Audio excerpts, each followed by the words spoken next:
Hello everyone, myself Navdeep Singh, lecturer chemistry from Government Model Senior Secondary School Kulriya. Today we will perform a very interesting experiment from chemistry, popularly known as elephant toothpaste. For this, we required hydrogen peroxide, potassium permanganate, and a liquid soap. Now what this reaction is, this reaction involves simply decomposition of hydrogen peroxide.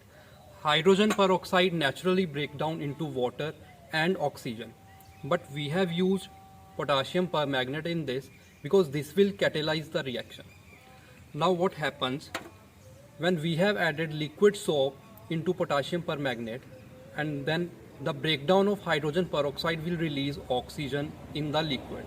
So the soap bubbles will trap this oxygen and a messy bubbly material will shoot out from the beaker, which looks like a large tube of toothpaste, and that is why we call it elephant toothpaste. So let's just do this.